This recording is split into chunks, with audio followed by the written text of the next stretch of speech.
A major winter storm, 14 states on alert, and yet the record heat elsewhere. Look at this. In Salt Lake City, a blast of snow, trees crushing cars there. This man pushing his stranded vehicle. Here in the east, 30 degrees warmer than usual. In Washington, D.C. tonight, the cherry blossoms are out. In New York City, Christmas shopping in shorts. ABC's Gio Benitez is in Buffalo, New York tonight, where he was 1 year ago. And what a difference a year makes. Tonight, a new storm pummeling the west, downing power lines in Salt Lake City, stranding drivers in Washington state, high winds snapping trees in the Bay Area.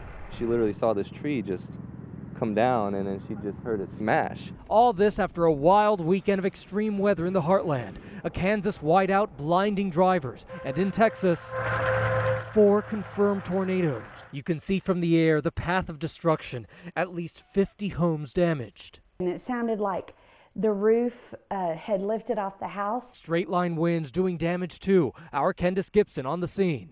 Here in Lufkin, Texas, 40-mile-an-hour winds did this, knocking over 64 freight train cars as if they were toys. Meanwhile, the east still waiting for winter. This was the scene in Buffalo last year. The temperature right now, it feels like 1 degree. And behind me, that is a car completely buried in snow. And take a look at this spot right now. No snow. In fact, Buffalo hit a record high today of 71 degrees on a December 14th.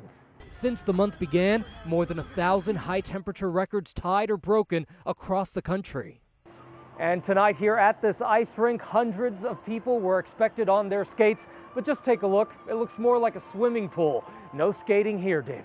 What a difference, as we said, a year makes. Gio, thank you. Let's get right to meteorologist Ginger Z, because you're tracking the storm system, the heat, and what it's going to look like come the holiday. All of it. I've got a lot coming up here, David. Let's follow Richmond, Virginia. We did it again today, record high. From there to up to Rochester, New York. Those mild temperatures are going to be in place for most of the week in the area that you see highlighted there.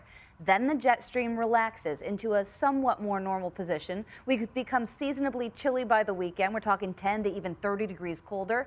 But by next week, when everybody's wanting a white Christmas, it does not look good. That jet blocks out the polar air. We stay above average. We're watching, too, that storm in the Rockies all the way through the northern plains. Could see anywhere from 4 to 8 inches. Lots of cold and wind. All right, tracking it all through GMA. Ginger, thank you.